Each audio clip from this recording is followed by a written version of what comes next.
Good afternoon to all of you.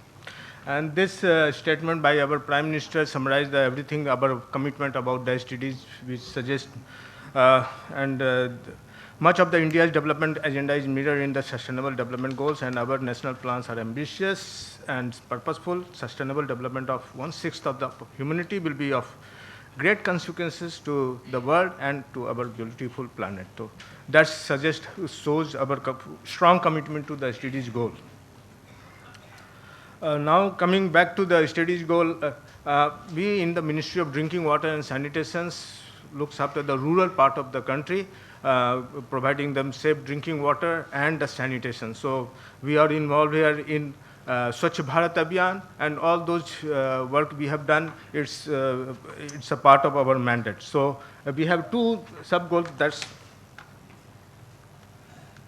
yeah, 6.1, which suggests achieve an universal and equitable access to the safe and affordable drinking water for all, and 6.2 is the by 2030 achieve access to adequate and equitable sanitation and hygiene for all, and in open defecation paying special attention to the need of the women and the girls and those in the vulnerable situations. So these two mandate is with us, and we are working on that. So coming back to the drinking water, which is again a big challenge for us, but so far we can say that around 80% of the country or habitations, there are 1.7 million habitations which we have identified.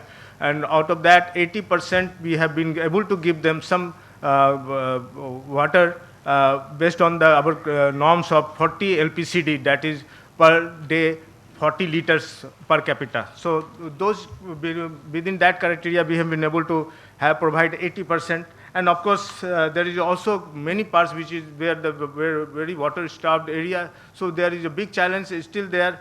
We have been able to provide some type of water to them, and that's comes around 16.19%. So this is a big challenge again with us, and there is again certain areas which is waters are chemical contaminated. That is again 3.61% of that habitation. So it's a huge challenge again, but we have planned for all of them. So we are working on that now. Of course, the budget provisions also is increasing day by day. So I hope that things would be changing.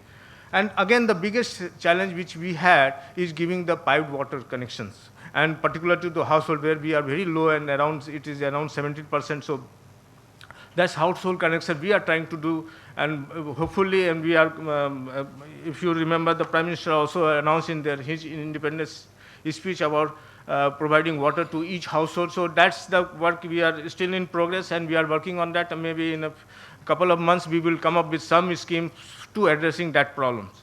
Now coming back to the sanitation, that's the Swachh Bharat mission recent, and if you know, recently we have a 4 days convention, international conventions, and where more than 68 ministers from across the world attended that convention, and it was a big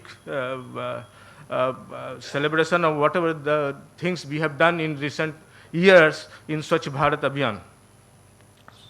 So that's 2014, this was the challenge, around 1.3 billion people, out of them 600 million people were open defecation, defecating in open. That was 60% of our world who are defecation in open. And of course we have around 6 lakh villages and 700 districts and 35 union territories and states. So if you see in 1980 we have a coverage of 1%.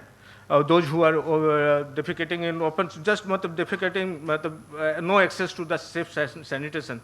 This, when this scheme started in 2014, that was coverage was 38.7%, where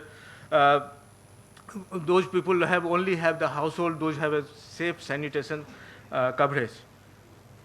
So this was the 2014, where 39%, and you can see the color schemes also where suggest how the various states were behaving.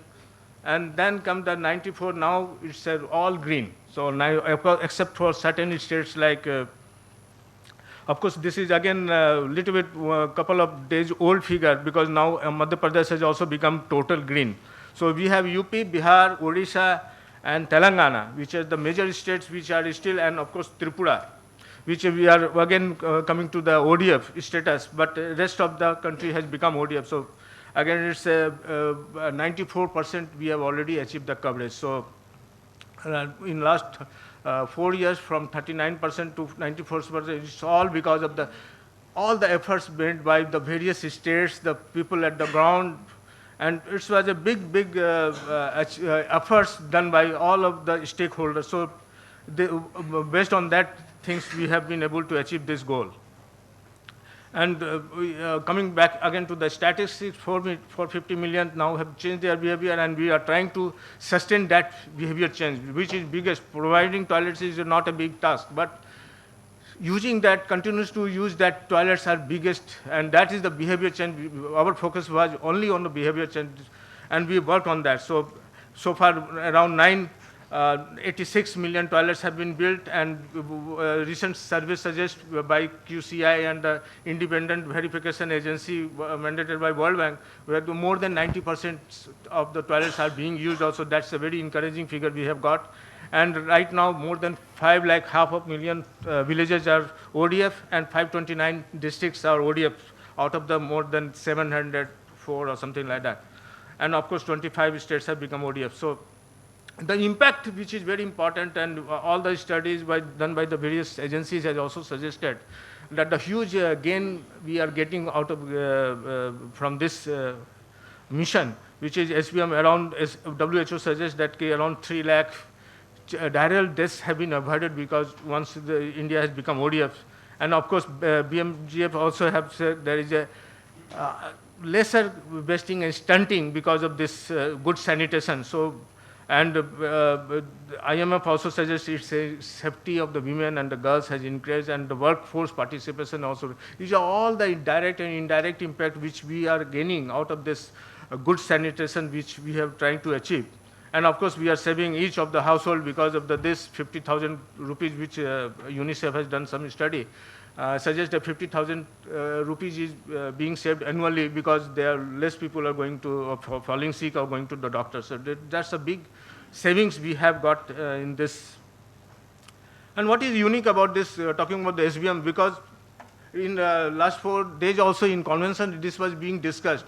And we all agreed that it is a political will which make the difference. So if we have a political will, we would be able to achieve all the SDGs goals. So that's and we are fortunate to have leadership of our Prime Minister. We are totally committed to this, and he was a personal champion for SBM, and we were also, since political commitment was there, so we also have the access to the good fund, and right now we have 15,000 crore as a budget, but apart from that, in the budget, this budget also, there is 15,000 again extra budgetary resources which we have been allowed to raise from the market. That's a big budget for this. That's why we have been able to make this difference, and that's because the political commitment was there. So my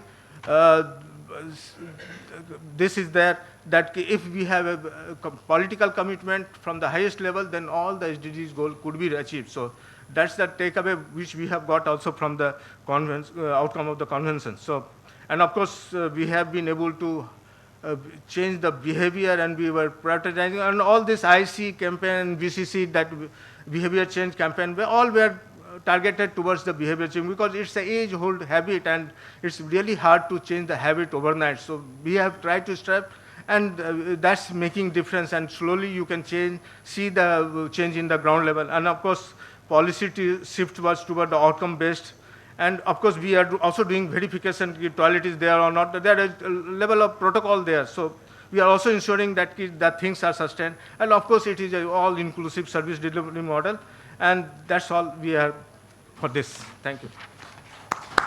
Thank you very much, Mr. Samir Kumar, for highlighting the importance of the sanitation, and especially the iconic PM Modi's mission, Swachh Bharat, and giving a very detailed analysis of where do you stand, how much progress you have been, tremendous amount of progress, and then at the end really talking about how to do it in other areas as well, with the political will, resources, campaign, and the behavioral change. Thank you very much for that.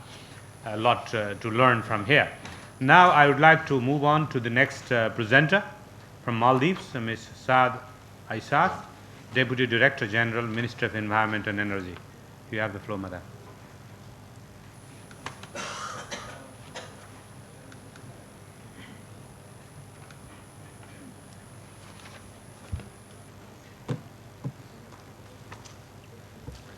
Thank you, Chair. Distinguished guests and participants, Assalamu alaikum. I thank the organizers for the opportunity extended and congratulate you all for bringing us together to this platform. I would just like to focus my presentation on our VNR experience in 2017, and I would not focus on the SDG, how important it is and all that. I think we have heard enough of it today.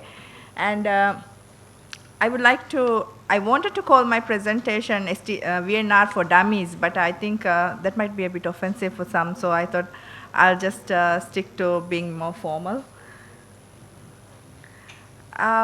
Just highlighting some few facts about the VNR.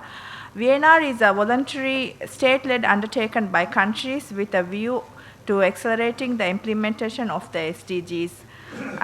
It's a platform to share the experiences and how you have done the work in the country, incorporating your national plans into the SDGs, implementing mechanisms, process of the VNR, and how stakeholders were involved in the process, and also progress of the goals and how much have you achieved and what are your baselines and the localization of indicators and targets, data management. And also, it's an opportunity to share the success stories from your countries, innovative things you have done, what has eased the process, and collaborations and partnerships you have had in your country. And also, it could highlight the challenges such as the data users, coordination mechanisms. As we have already heard, we are facing same issues, I think, in all countries, working in silos, data issues, reaching the furthest, things like that. And also the lessons learned. The process of carrying out the voluntary national review should not be seen as a separate from implementing the SDGs. It is part of the SDGs implementation as well. It takes stock and assess the shortcomings of the implementation. Sometimes we are hesitant with reporting some things because it's not coming out, it's not giving a very beautiful picture, but it is a self-assessment, and it indicates that we have to move forward or address these issues along the way. And also, it gives an opportunity to revise the national development goals or align the national plans and state plans you already have within your country with the SDGs. And in the Maldives, we have mapped all the policy documents to the SDGs. And the VNR was sort of like an awakening moment for us to get the SDG ball rolling. So I think we were just sitting a bit behind on it before we had preparations for the VNR. And it gave opportunity for us to kickstart the SDGs within the country and continue the dialogue within the country as well. And already 112 countries have presented the VNR, and every year the number is growing. So there are two main parts of the voluntary national review, the report and the presentation at the HLPF. The UN Secretary General's voluntary common reporting guidelines are there, and it's a framework to have some common elements within the review so comparisons can be done. But it clearly defines that it is up to the countries to decide to carry out their reviews, and it is up to the countries that the flexibility is there to highlight issues that the countries feel they want to address or highlight. So we don't really have to stick to the format, or there's no strict format that they have to follow. But there are guidelines which you can adopt, and there are leverages where you can put on issues that you feel as a country can push or highlight. And there is no set rule for how many years that you have to report and how often you have to report the VNR. It's not even mandatory to do the VNR, but it's a state-led thing, and it is up to the countries to be doing it. And you can actually Google and find a handbook with the VNR reporting. So it's not really that difficult to come up with a report itself, but it's what you focus in the report that is the essence of it. So Maldives did. We did not strictly stick to the guidelines that was given, but we had sort of like a self-assessment of, because we were not ready for any baselines or anything at that time. So we highlighted the mechanisms and reported the status and the issues we have under each goal on the areas that we as a nation needs to focus on, and whether and we also reported the mechanisms we have in place and how we had done to map the SDGs to the national plans that were existing. And also we focused our report very much from a small island development state perspective. We are chairing the AOCs at the moment, and we would wanted the report to be highlighting the issues faced by the small islands and advocating for the challenges that we were facing as a small island state. And we were the second small island state to be reporting a VNR when we had it in 2017. So the report very much focused on the issues of the small island state as well. And we also added a component where we highlighted some case studies as a small island development state, how we have used innovation to overcome some of the challenges that we had come. For instance, in the